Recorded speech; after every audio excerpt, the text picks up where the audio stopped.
do artigo 313, o credor não é obrigado a aceitar coisa diversa, objeto diverso daquele que foi aprazado. Ótimo, ele não é mesmo obrigado a aceitar.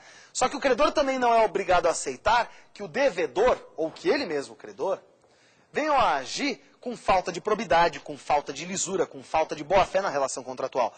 Sob pena de haver o quê? Uma ruptura do pacto obrigacional. Não é? Uma ruptura do dever geral de existência digna, do dever geral do solidarismo constitucional e da isonomia substancial, que nós tratamos aí na nossa primeira aula. Tá claro? Outra regra que trata ainda o pagamento. Né? Quem deve pagar? Deve pagar o devedor. Né? Então, o devedor é o sujeito que vai pagar. Pode um terceiro pagar? Pode um terceiro pagar. Esse terceiro pode ser interessado ou não interessado. Olha como o instituto é funcionalizado. Diz o Código Civil. Se o terceiro que paga, então, ó, eu estou devendo para o João. Eu devo pagar ao João. Pode um terceiro pagar? Uma outra pessoa, o Tiago vai lá e paga? Pode? Pode. Esse terceiro que paga pode ser um terceiro interessado ou não interessado, não é isso? Olha como é funcionalizado o instituto. Se o sujeito é um terceiro interessado, ele se subroga de pleno direito no pagamento. E ele passa a ser o credor da obrigação. É o que diz lá o artigo 346, inciso 3 do Código Civil. Ele sendo um terceiro o que é um terceiro juridicamente interessado? Ora, se o Tiago, por exemplo, é o meu fiador, né?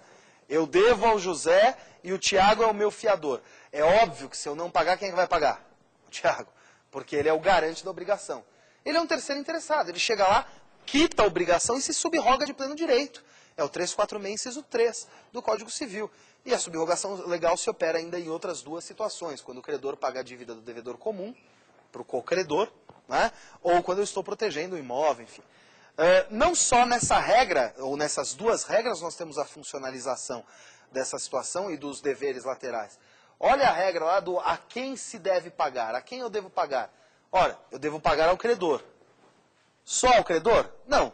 Ou a quem o credor indique. Né? Imaginem que eu faço um pagamento a um sujeito que eu imagino ser o credor. Figura do credor putativo. Artigo 309 do Código Civil. Se eu pago a uma pessoa que não é o credor, mas aparenta ser o credor, é credor putativo, o pagamento é válido mesmo se provando depois que ele não era o credor. Então imagina só, deva ao seu José. Seu José falece e fica lá o Zezinho. Lembra do ROI do Sazini, o princípio do Sazini, do artigo 1784 do Código Civil. No exato momento da morte do seu José, todos os seus bens se transmitem aos seus herdeiros. Então, meu novo credor agora é o Zezinho, filho do seu José. Não é isso? Vou lá e pago ao Zezinho que eu devia ao seu Zé, que é falecido agora. Paguei ao Zezinho, só que depois se descobre que o Zezinho não era filho do seu José. O filho do seu José é o Joãozinho. O Zezinho não era filho do seu José. Paguei para a pessoa errada.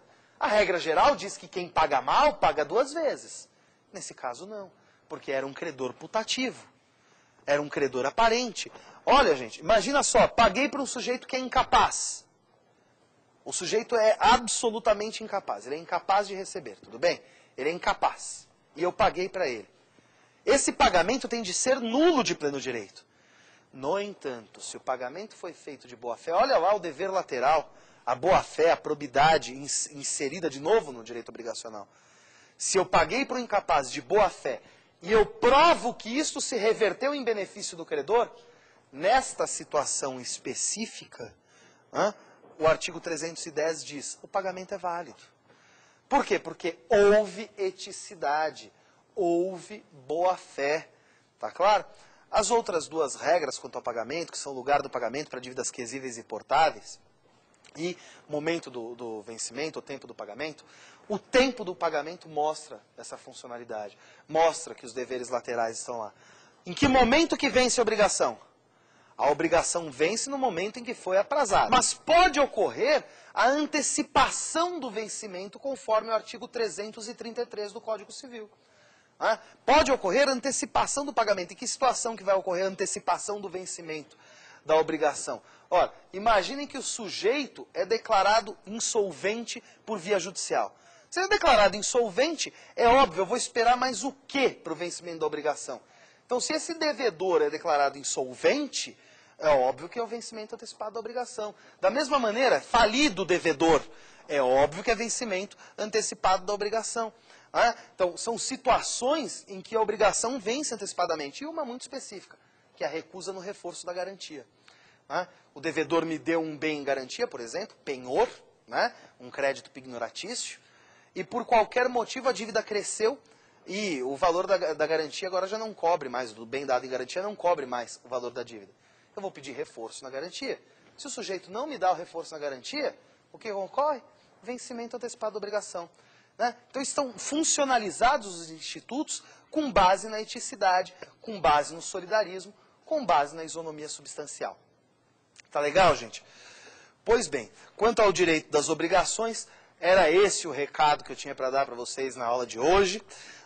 Então a gente tratou aí dos elementos constitutivos das obrigações, da teoria geral do inadimplemento, culposo, não culposo, responsabilidade objetiva e teoria do risco, e tratamos aí dos deveres laterais das obrigações, sobretudo, com o apoio aí do inadimplemento, da teoria geral do inadimplemento. Antes de finalizar a aula, eu queria lembrar a vocês o e-mail aqui do programa, saberdireito@stf.jus.br. Mandem aí os e-mails de vocês com sugestões ou dúvidas que eventualmente vocês tenham. Na nossa próxima aula, nós vamos tratar da teoria geral dos contratos. Vamos tratar da teoria geral dos contratos numa visão civil constitucional. Tá legal? Um forte abraço a todos vocês e espero contar com vocês de novo na próxima aula. Até logo.